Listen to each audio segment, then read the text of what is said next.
Olá, tudo bem com você? Neste vídeo eu vou apresentar a segunda parte da série Cavalo de Troia Vermelho. Eu quero convidar você a assistir a primeira parte, foi uma entrevista que eu fiz com o professor Rodrigo Udo. Nós analisamos ali em detalhes o Manifesto Comunista, o Manifesto do Partido Comunista, publicado por Engels e Marx, portanto uma obra seminal, ali a raiz, e é importante que nós sempre que falemos de algum tipo de movimento, ideologia, nós confiramos, né, façamos uma visita aos ideólogos, né, aqueles que fundaram esse tipo de escola de movimento. Obviamente que o marxismo teve várias modificações ao longo da história, passou por várias transformações, atualizações, mas como eu disse, é bom a gente visitar lá as origens, né, os fundadores, os pioneiros da coisa, para entender realmente o pensamento que está por trás de tudo isso aí.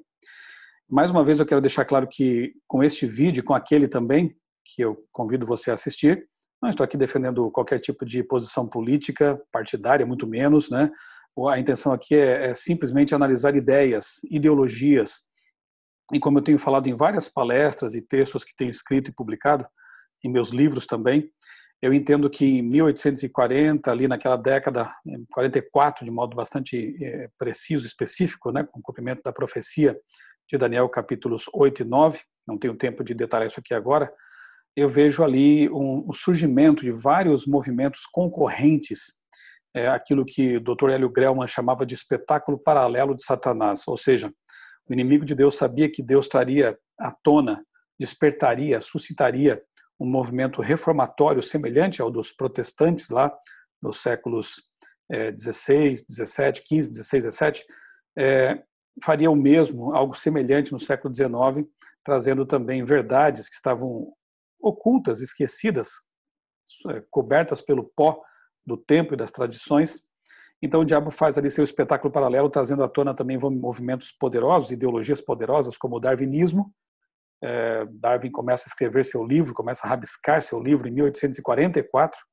O espiritismo moderno, que tem sua origem admitida pelos próprios espíritas, como sendo lá em 1848, com as pancadas ali misteriosas na casa da família Fox, uma localidade em Hydelsville, no estado de Nova York, muito próxima da fazenda do pioneiro adventista Hiram Edson, o local que é tido como o berço do nascimento da teologia, o berço da teologia adventista.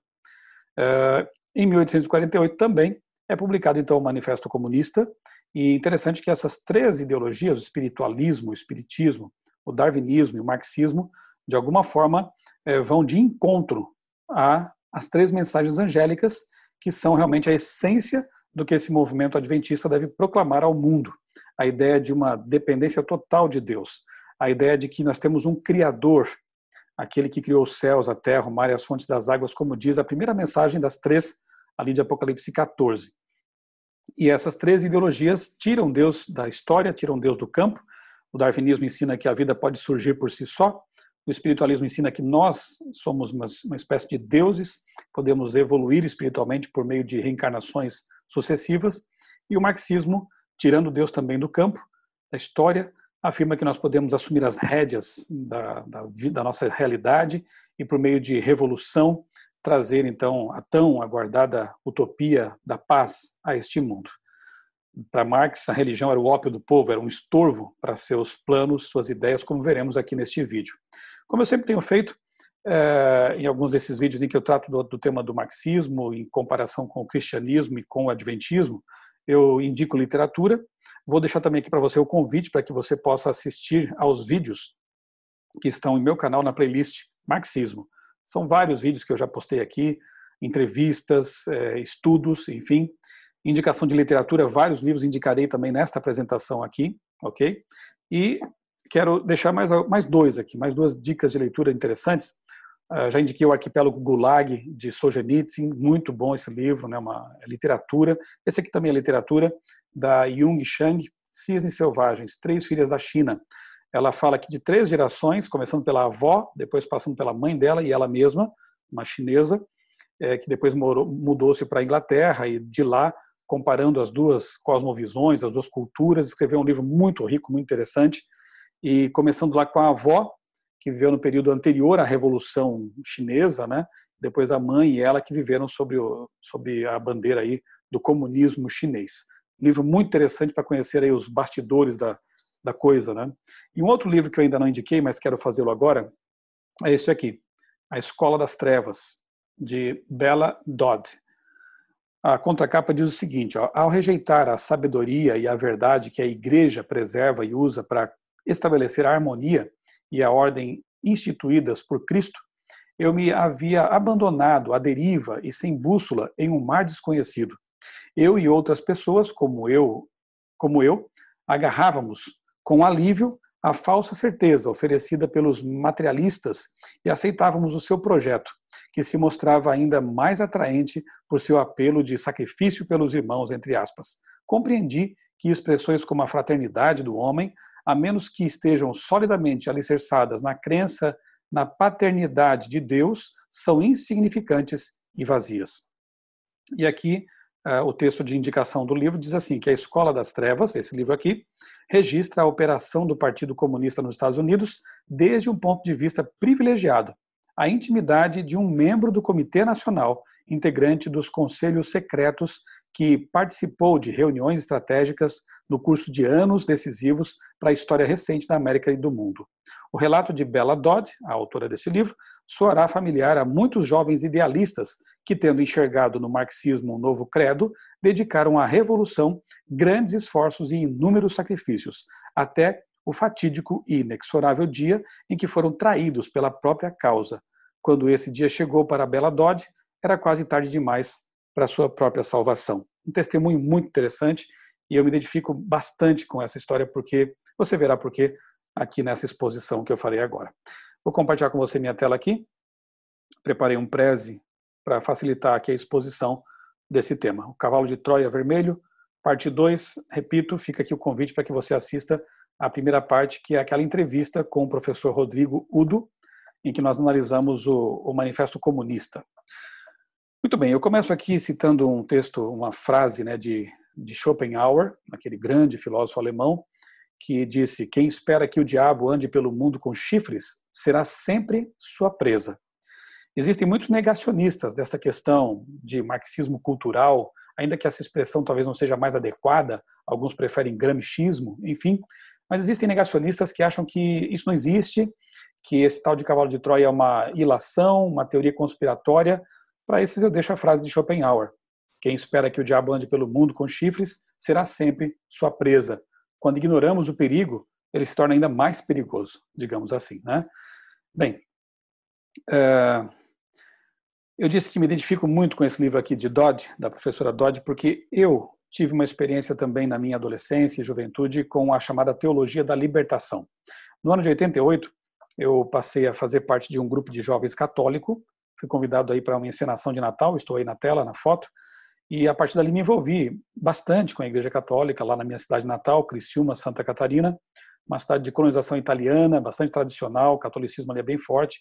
Participei de programações, encenações, de pastorais, como Pastoral da Juventude, Pastoral da Comunicação, enfim, estive bem envolvido ali com as atividades não só da minha paróquia, né, da paróquia que nós frequentávamos ali em Criciúma, mas também da diocese, em outros níveis também hierárquicos aí da igreja.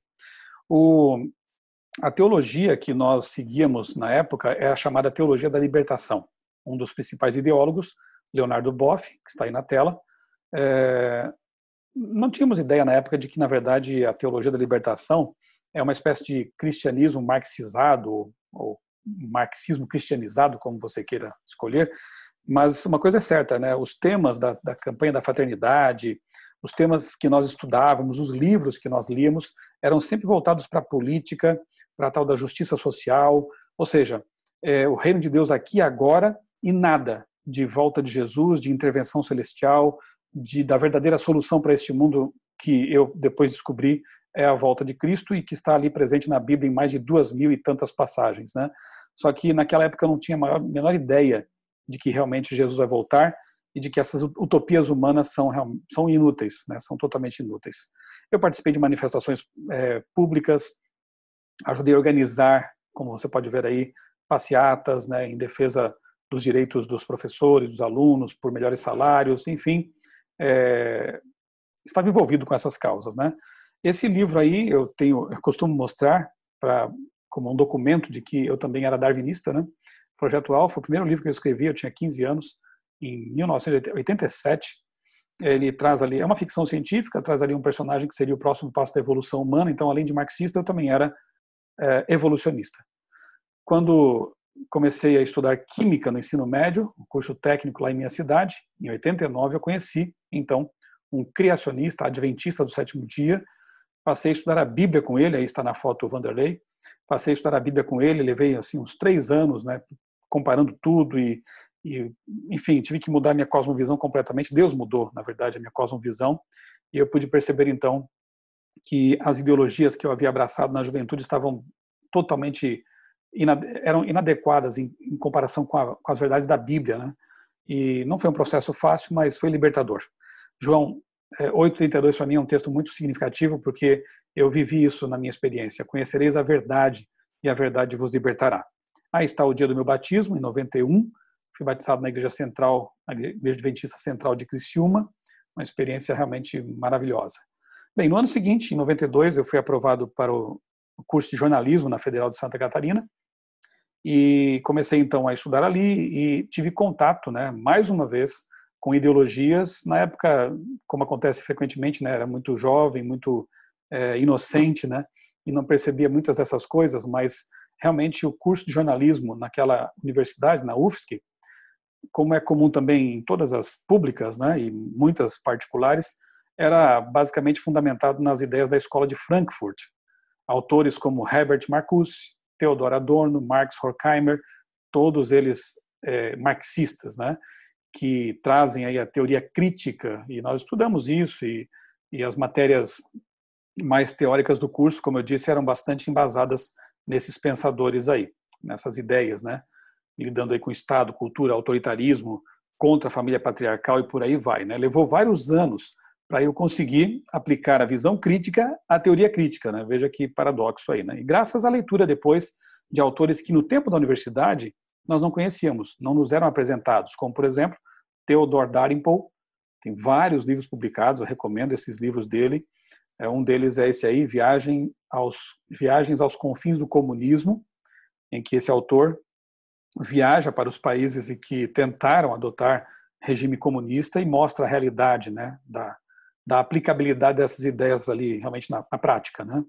Um outro livro muito bom é esse aí, Comunista Exposto, de Cleo Skousen, um agente da CIA norte-americano que fez uma pesquisa ampla lá nos anos 50 para mostrar à nação norte-americana o que era esse perigo que estava invadindo o país, né?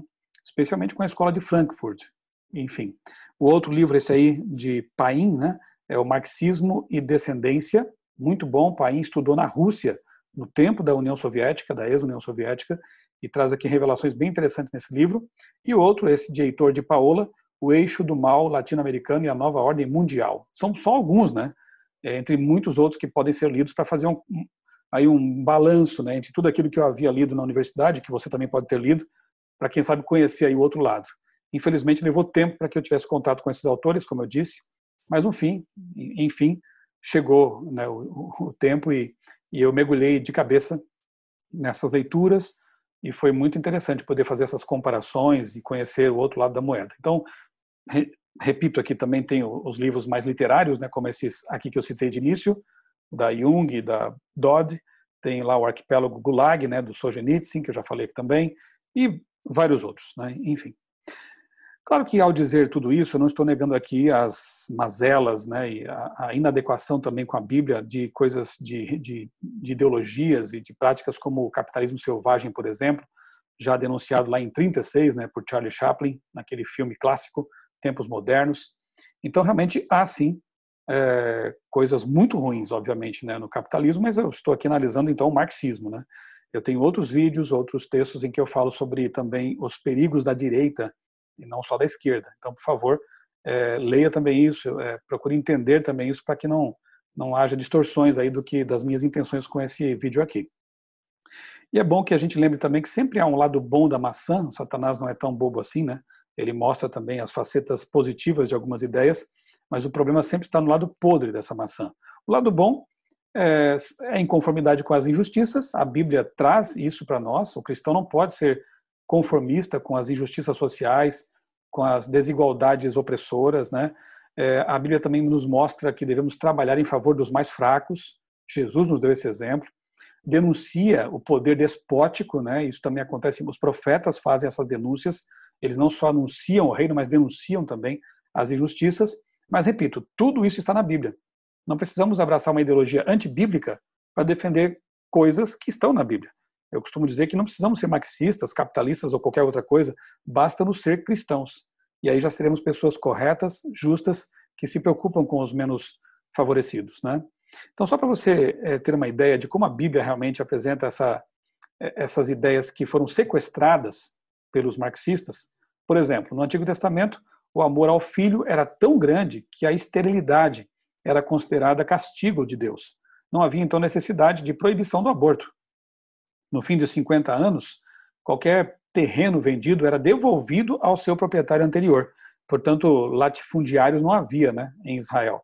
Ricos não poderiam acumular terras, e a repartição equitativa de terras era mantida no país. Pobres tinham direito às espigas que sobravam das colheitas. Era proibido cobrar juros em caso de empréstimo. Os escravos não eram considerados mercadoria, como em outras nações, né? Mas eram considerados pessoas criadas à imagem de Deus. E o sábado proporcionava a todos, livres, servos, não importa quem fosse, todos tinham direito a um dia de descanso. Então, justiça social, né, até leis trabalhistas, podemos dizer assim, já estavam presentes aí há muito tempo na Bíblia Sagrada. Também encontramos alguns textos bem interessantes, como Provérbios 14:31, que diz: o que oprime ao pobre insulta ao seu Criador, mas honra-o aquele que se compadece do necessitado. Olha que interessante. Lá no Novo Testamento, Gálatas 2:10 diz: recomendando-nos somente que nos lembrássemos dos pobres, o que também procurei fazer com diligência. Aí, veja só, Tiago 1:27 diz: a religião que Deus, o nosso Pai, aceita como pura e imaculada é esta. Qual é a religião que Deus aceita como pura? Cuidar dos órfãos e das viúvas em suas dificuldades e não se deixar corromper pelo mundo. Então você vê que há, sim, uma atuação, né, social que se espera dos cristãos de buscar justiça, buscar praticar a bondade e não se esquecer nunca dos menos favorecidos. Então isso é bíblico, né? Não é marxista, não é marxismo, não é qualquer outra coisa. Estava na Bíblia há muito tempo. Uma advertência que é bom fazer também aqui de antemão, vem lá do livro Visões e Ilusões, muito bom por sinal, Visões e Ilusões Políticas, de David Koyzis.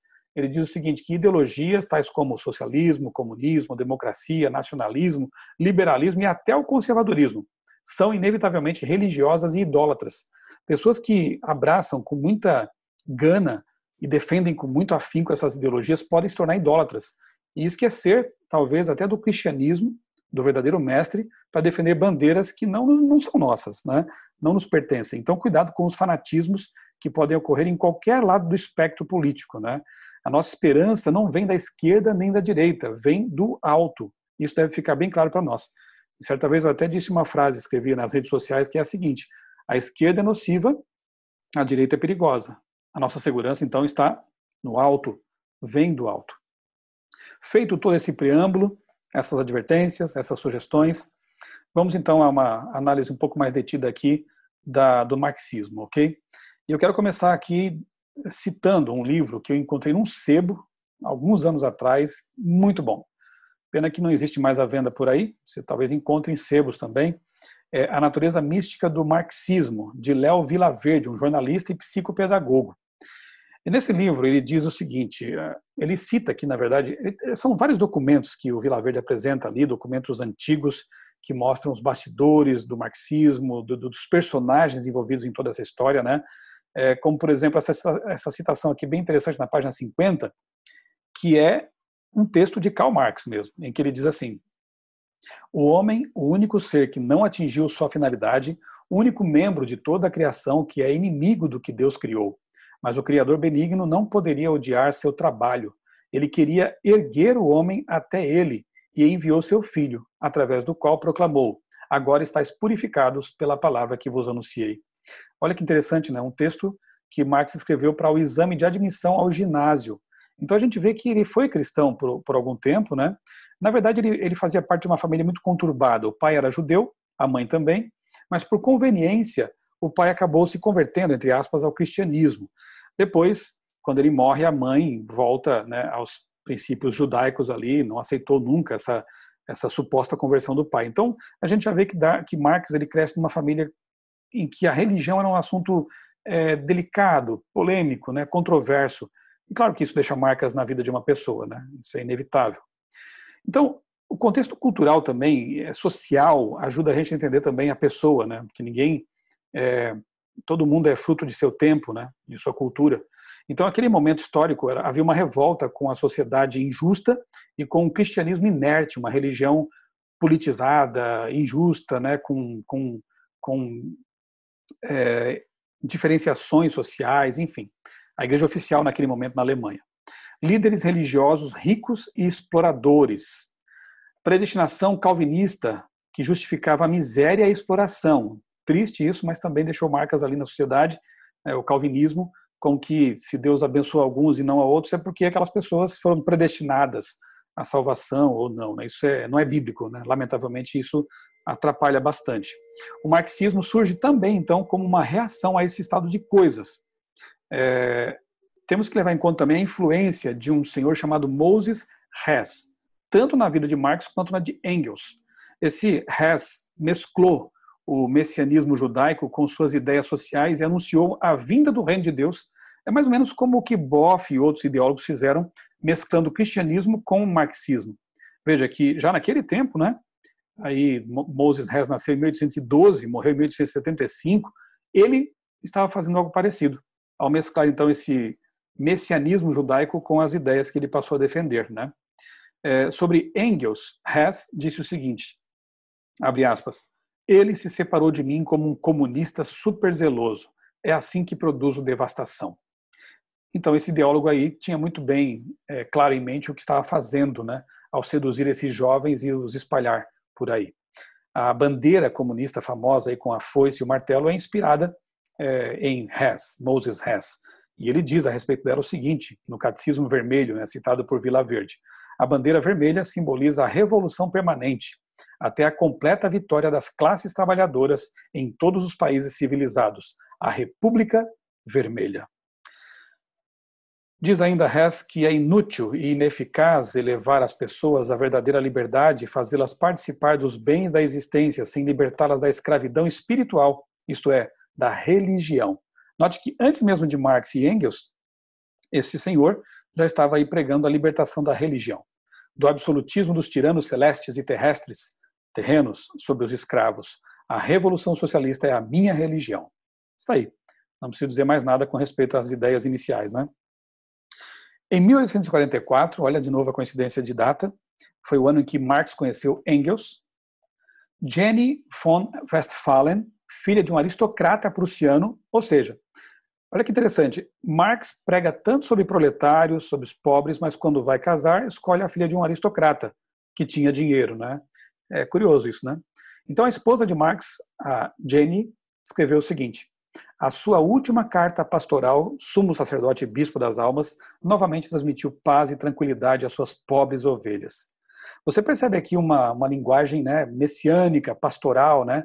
E essas palavras, então, da senhora Marx revelam a veneração que tanto ela quanto os amigos e discípulos do alemão manifestavam em relação ao líder, né? É curioso, porque entre 16 e 17 anos, Marx era um cristão. Como já vimos, ele até escreveu coisas a respeito de Jesus, enfim, né? Mas aos 18 anos, misteriosamente, ele se torna um ateu arrogante e agressivo. Passou a combater a religião cristã. No livro Comunista Exposto, que por sinal é recomendado pelo doutor, famoso médico adventista Ben Carson, olha o que o Ben Carson diz a respeito desse livro. O Comunista Exposto apresenta toda a agenda da esquerda. É incrível como ela foi cumprida tão rapidamente. É uma recomendação de peso aqui, né? Mas enfim, nesse livro, o Skousen disse o seguinte na página 54. Marx acreditava que a matéria fosse autodinâmica, não haveria necessidade de criador, planejador ou força governante no universo. Os sentimentos antirreligiosos de Marx encontraram expressão em sua tese ao selecionar o grito do Prometeu como sua divisa. Em uma só palavra, odeio todos os deuses. Você lembra da mitologia lá? Prometeu? O mártir, né? Aquele que se rebela contra os deuses, rouba o fogo dos deuses para dar aos humanos, Marx então entendia que a missão dele era semelhante à de Prometeu e se revoltou contra a religião e os deuses. Ele se retratou, inclusive, na capa de um jornal que ele editava, a Gazeta Renana, ele se retratou ali como Prometeu acorrentado, não a uma pedra, mas a um prelo, a uma máquina de imprimir, né? Então a rebelião dele era essa, ele queria publicar, escrever contra as religiões, ele se via como Prometeu. Essa rebelião foi pior para a humanidade, logicamente, no sentido ideológico, né, do que porque trouxe o comunismo, que traz essas ideias antibíblicas, né, até piores, digamos assim, do que as do capitalismo. Enfim. Um outro livro muito bom que eu encontrei no sebo, anos atrás, livro muito bom mesmo, é de um teólogo católico chamado George Sigmund. E ele fala ali sobre a história e a psicanálise, né, do ateísmo moderno. Na verdade, ele faz um retrospecto aí da filosofia ao longo desde os socráticos, pré-socráticos, passando pelos filósofos alemães, chegando até a década de 50, quando foi publicado o livro aí. E ele falando sobre marxismo e Marx, na página 23, nas páginas 23 e 24, ele diz o seguinte: seria de todo insuficiente considerar o marxismo uma simples filosofia. O que lhe proporcionou sua assombrosa pujança manifestada na vitória do bolchevismo foram suas energias de uma crença messiânica. Grandes massas populares esperavam o estabelecimento do reino de Deus depois de uma revolução mais radical e de uma ditadura do proletariado. Note que não sou eu que estou dizendo que há um viés religioso, messiânico por trás das ideias de Marx e do próprio Marx. Autores seculares, autores de outras religiões, também percebem isso, se dão conta disso, né? De que havia realmente um aspecto messiânico no marxismo, embora nas universidades pouco se estude sobre isso, né? O que interessa mais aí nas universidades e para alguns leitores é mais o aspecto político, econômico da obra de Marx. Aqui nessa palestra me interessa mais o viés religioso mesmo. Outro livro que eu já citei aqui do Paim, Antônio Paim, Marxismo e Descendência, o autor, que também não é religioso, diz o seguinte: Marx e o marxismo tornaram-se objeto de culto, como se deu na Revolução Francesa, e se nós rastrearmos, né, as raízes do marxismo, a gente chega lá também na Revolução Francesa. Eu quero te indicar aqui uma palestra que eu tenho no meu canal sobre Apocalipse 11. O título é A Besta que Sobe do Abismo. Ali você vai entender que relação é essa que há entre o marxismo, as ideias ateístas, progressistas, com a besta do abismo de Apocalipse 11. É um estudo muito interessante, revelador, que você precisa conhecer. Bem, como se deu na Revolução Francesa, diz aqui o Antônio Paim, talvez que o empenho em abolir a religião deva inevitavelmente desembocar na necessidade de encontrar um substituto. Você tira Deus, tira a religião, que você coloca no lugar. Ali, pelo menos, não se procurou dourar a pílula, porquanto foi chamada religião civil. Na Rússia soviética, os comunistas limitaram-se a exigir claras demonstrações públicas de devoção à Vulgata, que é lá a coleção de ensinamentos, né, marxistas, comunistas que adotaram na Rússia. Bem, um outro ponto importante aqui que a gente deve fazer, né, é contrastar as ideias cristãs com as ideias marxistas. Se há algumas apropriações por parte dos marxistas de ideias que são bíblicas, também há os contrastes muito claros, aquilo que mostra realmente a diferença gritante, né, entre uma coisa e outra. Por exemplo, o marxismo é, por definição, ateu, já começa por aí. Segundo, o desejo proposto do marxismo, vídeo Manifesto Comunista, da primeira parte dessa série aqui, já indiquei para você e repito, né, assista lá, Cavalo de Troia, parte 1, é de desestruturar a família para reconstruir a sociedade. A família, então, segundo eles, reproduz a lógica da fábrica, e a mulher versus o homem. Na verdade, sempre é essa questão de lutas de classes, né? 3. A proposta de Marx é a de substituir a religião por um Estado Deus, que faria o papel dela. Mais do que um Estado pai, um Estado Deus mesmo. De novo, citando aqui o George Sigmund, a base da filosofia de Marx é o reconhecimento da autoconsciência humana como divindade suprema. Prestou atenção? A condição essencial para a criação de um novo mundo no qual o homem seja dono de si mesmo é a destruição do antigo mundo cristão. Marx e Engels tiveram como dogma inamovível a teoria de que o ateísmo haveria de formar a base da autolibertação do homem. Portanto, quem se diz cristão e marxista é porque ou não conhece o marxismo ou não conhece o cristianismo. São immiscíveis. Moral relativa e circunstancial. O marxismo é naturalista, assim como o darwinismo é, e materialista. Em sua ontologia, ou seja, a natureza do ser, da existência, da realidade, um dos efeitos colaterais dessa compreensão naturalista, materialista, é a ausência de justificação lógica para a moralidade. Se a nossa visão de mundo é naturalista e materialista, se nós somos apenas um amontoado de moléculas, nosso cérebro também é isso, o que me garante que a moral que eu adoto ela é absoluta, né? Então, o relativismo encontra terreno fértil nessa ideologia aqui. A moralidade passa, então, a ser circunstancial e relativa. Como o professor vai qualificar, por exemplo, a conduta de um aluno ou a própria conduta como sendo boa ou má? Qual o referencial não circunstancial que um professor, nesse caso, teria?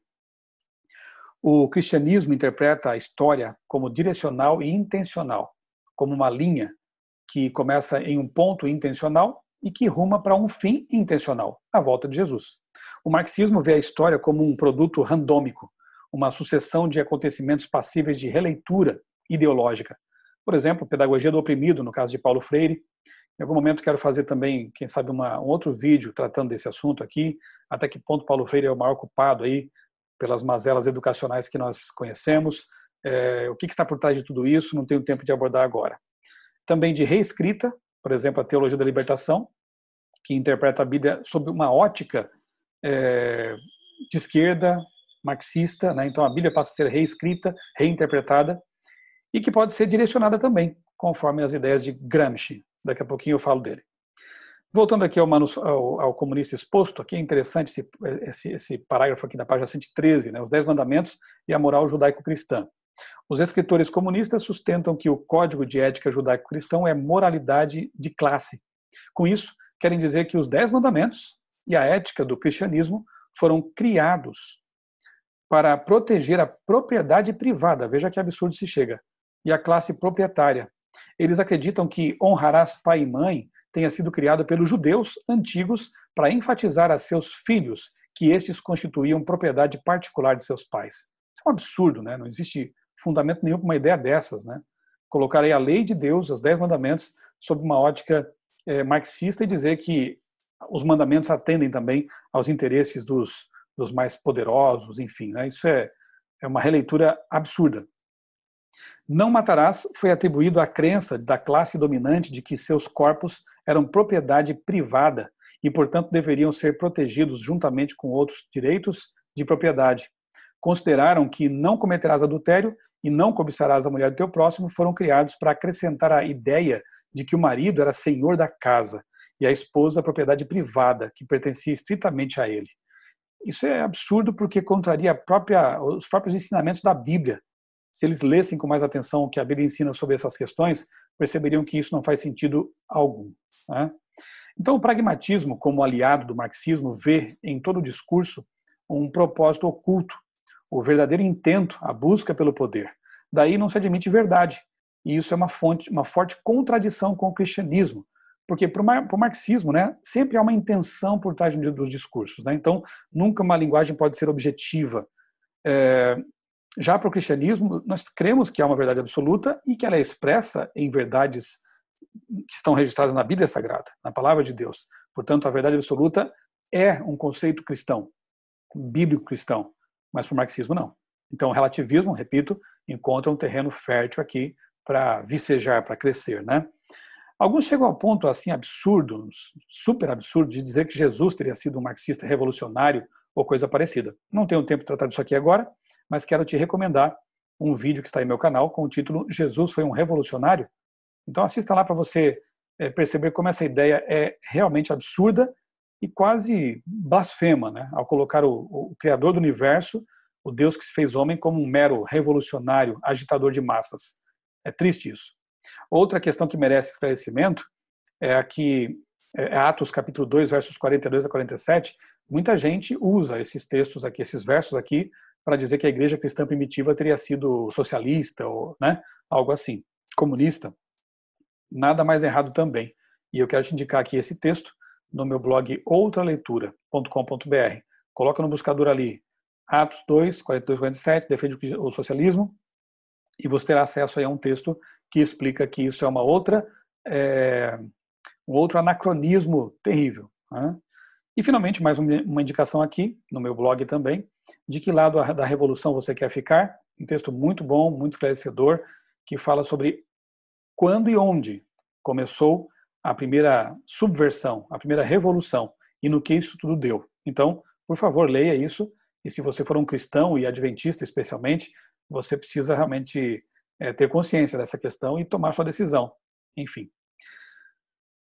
Caminhando aqui para os finalmente, né? Tem um livro aí cujo título é Ideias Têm Consequências, um livro muito bom, e eu quero aproveitar esse título para tratar aqui de desdobramentos, né, das ideologias sobre as quais acabei de falar. Nunca a pessoa consegue manter uma ideologia, uma cosmovisão, e isso fica apenas no plano das ideias. Elas acabam afetando, sim, a nossa realidade, nosso comportamento, a nossa vida aí comum, né? E, infelizmente, trazem também consequências drásticas, muitas vezes. É o caso aqui desses livros, que são documentos históricos, na verdade, né? Por exemplo, o livro Negro do Comunismo, os autores aqui fazem um apanhado, né, das mortes que foram causadas por regimes comunistas totalitários, regimes comunistas ateus, né, como na ex-União Soviética, mesmo na China, em outros lugares, e o cálculo é assustador. Ele ultrapassa todas as guerras que já foram travadas pela humanidade, todas as matanças, o nazismo, por exemplo, que foi algo terrível, não chega nem perto da máquina de morte que foi o comunismo aplicado nesses países. Então, por exemplo, aqui eles trazem alguns dados. Ex-União Soviética, 20 milhões de mortos. China, 65 milhões. Vietnã, 1 milhão. Coreia do Norte, 2 milhões. Camboja, 2 milhões. Leste Europeu, 1 milhão. América Latina, 150 mil mortos. África, 1,7 milhão de mortos. Afeganistão, 1,5 milhão de mortos. Eu costumo dizer que se a pessoa duvida desses livros aí seculares, se ela é cristã ou adventista, que pelo menos, então, dê crédito a um livro como este aqui, da Casa Publicadora Brasileira, Ainda que Caiam os Céus, do pastor Mikhail Kulakov. Nesse livro, ele conta como era viver, né, ser um pregador, um pastor, nos tempos do regime soviético, regime comunista na ex-União Soviética. O pastor Kulakov, o pai dele também, que era pastor, foram presos. Ele foi enviado para a Sibéria, torturado, e as acusações muitas vezes eram as de que eles estavam fazendo reuniões antissoviéticas, quando na verdade era um culto, era um pequeno grupo. Então, são livros que mostram realmente a total inadequação desse tipo de ideia, desse tipo de ideologia com os valores cristãos. Leia, pelo menos, este livro do pastor Mikhail, né? Um filme muito bom, que vale a pena ser assistido, é este aqui, Milada Horáková. Ela nasceu em Praga, capital da Tchecoslováquia, em dezembro de 1901. Foi defensora de direitos humanos, presa pela Gestapo e depois pelos comunistas, né? Quando ela foi libertada, quando os nazistas, Hitler perde a guerra, ela então sai da cadeia, mas depois os comunistas tomam conta do país dela e a coisa ficou ainda pior. E ela acabou sendo até morta, né? Sendo condenada à forca com 48 anos de idade. Se você quer conhecer os bastidores de um regime comunista, leia esses livros, assista esse filme e você saberá. Outra indicação para você, essa entrevista que eu fiz para a revista Adventista alguns anos atrás e depois transformei também em vídeo. Eu entrevistei a psicóloga Svitlana Samoilenko. Ela viveu a infância no regime comunista na ex-União Soviética, ela nasceu na Ucrânia. E ela conta nessa entrevista como foi, né, para os pais dela que viveram o auge daquele regime lá, o Holodomor, pesquise sobre isso, a matança que Stalin promoveu na Ucrânia, o país dela, como foi terrível realmente para os cristãos, para os adventistas, viverem sob esse regime. Desdobramentos da ideologia, né, de uma ideologia que coloca tudo como relativo, inclusive a sexualidade humana, né? E aí temos a ideologia de gênero trazendo algumas situações muito complicadas, como, por exemplo, homens transgênero disputando em esportes femininos, como aqui, no caso no vôlei, né? E sendo injusto isso, porque obviamente que o corpo masculino, ainda que tenha sofrido aí um tratamento, né, de ajuste hormonal, não dá certo, porque durante toda a sua adolescência, ali, infância e adolescência, esse corpo foi banhado por quantidades muito maiores de testosterona do que as meninas, portanto, dando a esse corpo ossos e músculos muito mais fortes. Alguém que tenha apontado essa incoerência e esse absurdo, veja, em lutas também, né, homens aí lutando contra mulheres, o que é realmente algo absurdo, né? Então, quem tem mostrado no ciclismo também, ganhando competições, enfim, aí está um homem transgênero ladeado por mulheres e levou o prêmio, né? Eu tenho dito, então, que se cria uma modalidade de esporte para transgêneros, seria muito mais justo, né? Alguém que tem estudado esse assunto e que fala realmente com propriedade é a ex-jogadora de vôlei Ana Paula, e ela escreveu a respeito desse absurdo aqui. Inclusive as feministas, né, estranhamente ficam em silêncio, não denunciam esse absurdo contra as mulheres, né, no esporte, homens biológicos participando de esportes femininos, né, elas deveriam estar protestando contra isso. E a Ana Paula escreveu o seguinte, ó, no Twitter: vou deixar mais uma pergunta aqui para o assunto trans no esporte feminino. Desde os 16 anos sou testada dentro e fora das competições para testosterona. Fui patrulhada durante os 365 dias por ano, por décadas, para que eu jamais construísse uma fibra do meu corpo com hormônio masculino. Se as entidades antidoping resolvessem retestar hoje minhas amostras do passado, e eles podem fazer isso, e achassem um traço acima do feminino para a testosterona, eu perderia retroativamente todos os meus títulos. Se ainda estivesse jogando, seria suspensa e poderia ser banida. Minha pergunta: o que uma amostra de anos atrás de uma atleta transexual mostraria em relação à testosterona? Porque a duríssima patrulha médica para as mulheres, justa para um esporte limpo, foi completamente abandonada. Enterra-se a biologia por uma ideologia incrivelmente injusta, de fato. E essas ideologias que têm trazido situações bastante complicadas para o mundo atual têm sua raiz lá atrás, né? No relativismo, na desconsideração para com os valores bíblicos e também para com a família bíblica. Big Brother 19, de acusados de incesto a favoritos, a trajetória da família Lima no BBB 18. 18, na verdade. E aqui, simplesmente cenas de incesto que de início passaram a ser reprovadas pelos telespectadores, mas depois acabaram sendo até aceitas, assimiladas, e coisas estranhas como essa vem acontecendo, né? Marx e Engels influenciaram muito o movimento feminista. Embora as raízes desse movimento sejam cristãs, foi mais um movimento sequestrado pelo marxismo, né? Assim como o naturalismo sequestrou o método científico que nos foi legado pelos cientistas cristãos. Quem sabe outro dia eu falo um pouco sobre isso. De acordo com Engels, a mulher deveria ser livre para se entregar a quem, quantos, quando e onde quisesse. Os filhos devem ser propriedade do Estado e educados por este. A mulher tem que ser livre para se relacionar com outras mulheres e homens com homens, e tem direito sobre seu ventre. Alguma semelhança com o que vemos hoje em dia, né? Alguns movimentos como Meu Corpo Me Pertence, né? Curiosamente protestam contra a objetificação do corpo, mas também estão ali exibindo o corpo, né, para as ávidas câmeras dos jornalistas. É realmente um contrassenso. Mas essas ideias de legalização do aborto, desvalorização da vida intrauterina, enfim, tudo isso vem lá de trás, né, e tem suas consequências. Uma pessoa que passou por isso, e eu tenho no meu canal inclusive um vídeo em que ela dá um testemunho sobre a libertação desses movimentos feministas radicais do pensamento marxista, é a Sarah Winter. Eu quero te convidar a ir ao meu canal e assistir a esse testemunho dela, de uma ex-abortista e ex-feminista. Que ela fale, então, e não eu, né? E lá no vídeo em que ela testemunha sobre essa questão do aborto que ela praticou e que praticamente a destruiu psicologicamente, emocionalmente, ela diz que as feministas radicais diziam que não tinha problema abortar porque o que estava no ventre dela é um amontoado de células. De onde vem esse pensamento de que a vida é apenas um amontoado de células? Se não do pensamento darwinista materialista e do marxismo materialista. Para Marx, nós somos apenas aí seres materiais, né? Então vem de lá. E por isso a vida passa a perder seu valor intrínseco, né?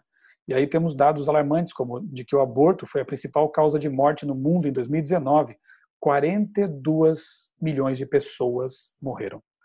Ou bebês não são pessoas. Ou seres que estão dentro do ventre não são pessoas. 42 milhões, é um genocídio, literalmente. Quase metade dos 55,7 milhões de abortos anuais feitos no mundo são inseguros. Tem também essa questão, né? Que é lamentável. Eu quero deixar aqui, para fechar essa questão aqui do feminismo radical, enfim, esse livro aqui, de Caroline McCulley, Feminilidade Radical, Fé Feminina em um Mundo Feminista. Por favor, leia esse livro, para você ter quem sabe, fazer aí um contraponto com essas ideologias que hoje estão praticamente dominando, né, a sociedade, tá bom? Em algum outro momento, quem sabe eu possa fazer também um vídeo aqui analisando as ondas, né, do feminismo, as suas raízes cristãs e o que acabou acontecendo, né, com esse movimento ao longo da história. Falei de Gramsci há pouco tempo e é preciso voltar a ele agora aqui. A Revolução Sem Armas. Antônio Gramsci foi um filósofo marxista, jornalista, crítico literário, político italiano, viveu aí de 1831 a 1937. A ideia dele foi a seguinte: já que não deu certo pelas armas, pela violência, pela força, milhões de pessoas morreram e ainda assim não funcionou, nós devemos então impor as ideias comunistas, marxistas, minando a cultura judaico-cristã, cooptando os intelectuais e tomando os órgãos de cultura, como a mídia, como a imprensa. Por mais que você discorde de que exista uma expressão que ela talvez não seja tão adequada como marxismo cultural, negar que o gramscismo deu certo é realmente fazer como Schopenhauer disse para a gente no começo dessa palestra, né? É negar os fatos, é fazer de conta que não existe um demônio e ele pode então pintar e bordar livremente. Autor muito bom, Pascal Bernardin, nesse livro aqui, Maquiavel Pedagogo, ele fala que, afastando-se da antiga tática da luta armada e violenta, usam-se entre tantas áreas a psicologia e a pedagogia, e até mesmo a religião, para se inserirem novos valores, modificar as atitudes e condutas, e assim, de modo sutil e perspicaz, alterar os comportamentos da sociedade. Dá para negar que isso está acontecendo? Aliás, tem se investido nas crianças, né? Olha só aqui na tela, só 4 livros, né? O Capital para Crianças, Meu Pequeno Evangelho, um livrinho infantil ensinando o espiritismo, reencarnação, Comunismo para Crianças e Henriqueta, a Tartaruga de Darwin. Fala-se tanto que, alguns falam tanto que os cristãos, né, catequizam as crianças, mas o que eles estão fazendo aqui? Né, se não catequizá-las com essas ideias que, repito, são 3 mensagens angélicas, antibíblicas, né? Está aí, pregando para as novas gerações, preparando-as. Voltando aqui a Skousen, no livro O Comunista Exposto, nós encontramos as 45 metas do comunismo. Gente, isso é lá dos anos 60, né? E curiosamente elas estão sendo cumpridas à risca ao longo da história. E de tal forma que parece até uma profecia, né? Veja, foram publicadas pela primeira vez na 8ª edição do Comunista Exposto, lá em 1961, e recolhidas de depoimentos dados ao Congresso norte-americano por vários estudiosos e dos escritos comunistas da época, literatura comunista mesmo. A orientação geral dessas metas era atacar os fundamentos judaico-cristãos. Eu vou destacar apenas algumas aqui, que são 45, são muitas, né? Você pode ler no livro de Skousen. A meta 17, por exemplo, controlar as escolas, usá-las como meios de transmissão do socialismo e da propaganda comunista vigente, suavizar o currículo, controlar as associações de professores, impor a linha do partido nos livros didáticos. Eu estudei numa federal, eu vi essas coisas acontecendo. Meta 20. Infiltrar a imprensa, controlar as resenhas literárias e as redações editoriais e ocupar os cargos diretivos. Eu sou jornalista, entendo um pouco desse meio e isso é fato. Outra meta, 21. Ocupar as posições-chave no rádio, na televisão e no cinema. Não precisa dizer mais nada a respeito disso. 24. Eliminar todas as leis sobre obscenidade, dando a elas o rótulo de censura e violação da liberdade de expressão e imprensa. 25. Quebrar os padrões culturais da moralidade através da promoção de pornografia e obscenidade em livros, revistas, filmes, rádio e TV. Algo bastante comum em nosso tempo também. 26. Apresentar a homossexualidade, a degenerescência e a promiscuidade como algo normal, natural e saudável. Veja, 27. Infiltrar as igrejas e substituir a religião revelada pela religião social. Hoje há pessoas que nem mais creem que a Bíblia Sagrada seja a palavra de Deus. Alguns vêm com a conversa de que ela contém a palavra de Deus, mas que deve ser reinterpretada à luz de ideias mais modernas, né, alta crítica e por aí vai. Então isso gera uma meta ali também, a meta 27. Tirar a ideia de uma religião revelada para uma religião meramente social. Uma religião que entende que para pregar o evangelho basta dar comida aos pobres. Isso é necessário, isso é bíblico, mas pregar o evangelho não é isso. Que, como dizia Francisco de Assis, pregue em todo o tempo, se necessário use palavras. Se Paulo pensasse desse jeito, ele teria sido apenas um membro da Cruz Vermelha, né? Alguém que apenas ajudava os pobres. Ele fazia isso, mas pregava a plenos pulmões. Pregue em todo o tempo, de todas as formas. Essa é a verdade, né? Mas alguns querem diluir a religião, transformando-a apenas numa agência de assistência social. descreditar a Bíblia e dar ênfase à necessidade de maturidade intelectual, a qual prescinde de uma muleta religiosa. 28. Eliminar a oração ou qualquer faceta de expressão religiosa nas escolas com base na alegação de que violam o princípio de separação entre igreja e Estado. 40. Descreditar a família como instituição, encorajar a promiscuidade e o divórcio facilitado. Veja essa notícia aqui, por exemplo, curiosa, no jornal O Globo. Colômbia oficializa casamento entre 3 pessoas do mesmo sexo. Quando as pessoas começam a redefinir conceitos bíblicos, abrem a porta por onde passa um boi, passa uma boiada, né? No momento em que redefiniram o casamento como não mais sendo a união abençoada por Deus entre um homem e uma mulher, aí as coisas começam a acontecer das formas mais absurdas possíveis, como é o caso aqui. 2 homens se uniram, e aí um deles traiu o companheiro com o outro, e em lugar de promover aí o divórcio, ou a separação, ou a reconciliação, convidaram o terceiro para fazer parte do casamento. É o tal do poliamor, polirrelacionamentos, relação poliamorosa, né? Então, daqui para frente, espere de tudo, né? Daqui a pouco até a própria zoofilia pode ser aprovada, né? Incesto, por que não? O que impede? Qual é o tipo de padrão moral que vai impedir que esse tipo de relacionamento possa ser aprovado? Onde passa um boi, passa uma boiada.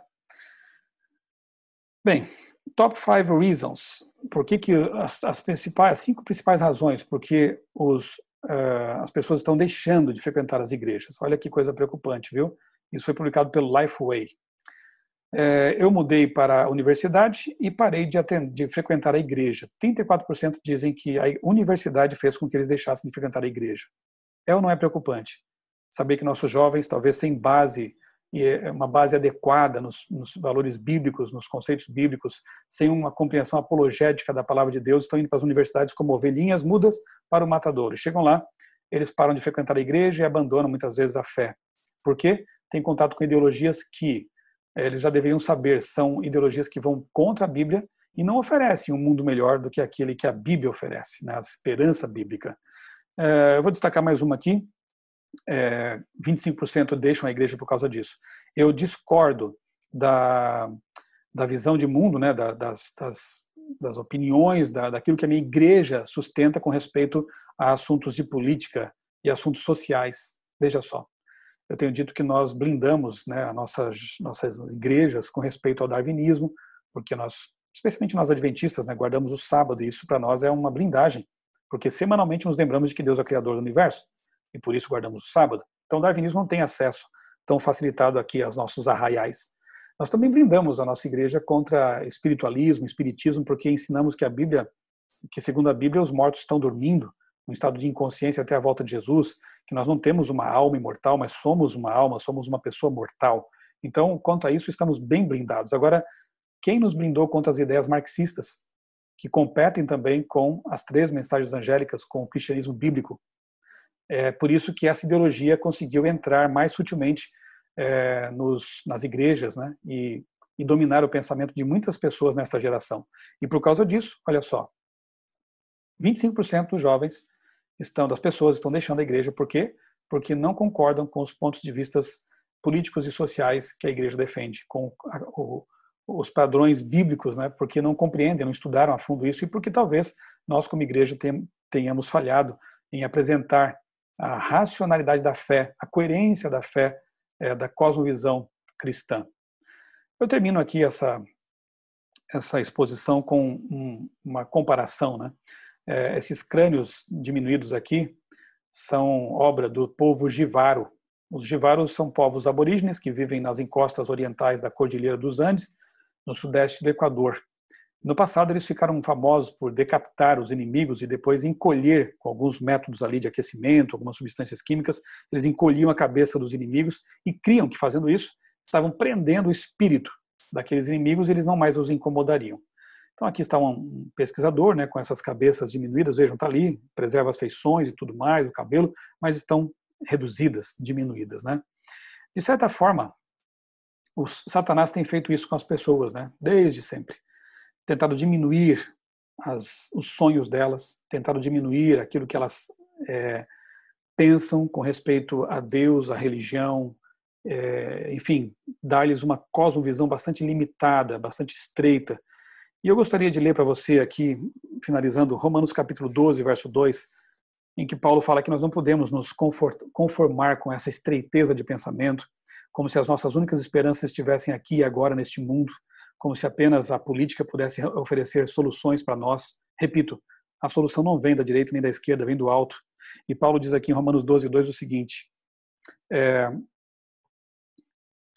eu vou ler desde o verso 1 aqui, que diz assim, portanto, irmãos, suplico-lhes que entreguem seu corpo a Deus por causa de tudo o que ele fez por vocês, que seja um sacrifício vivo, santo, do tipo que Deus considera agradável. Essa é a verdadeira forma de adorá-lo.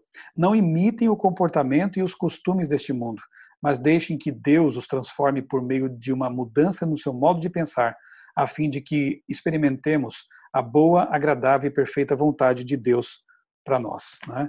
Então, faça da Bíblia o seu manual para a vida, né? Ela é a revelação suprema de Deus. Não permita que as ideologias do mundo moldem seu pensamento a ponto de você esquecer da palavra de Deus, das verdades reveladas por Deus. Que Deus o ajude a transitar nesse mar de ideologias, a fim de que você possa formar uma cosmovisão cristã sólida e aguardar a volta de Jesus, a nossa grande esperança. Enquanto isso não acontece, façamos a nossa parte como cristãos, atuantes, mas nunca nos esqueçamos de que a verdadeira solução para este mundo é uma intervenção divina e de que só do alto é que vem realmente as respostas e a verdadeira salvação para esse planeta que cambaleia por causa do pecado. Um grande abraço para você, que Deus o abençoe grandemente e também a sua família.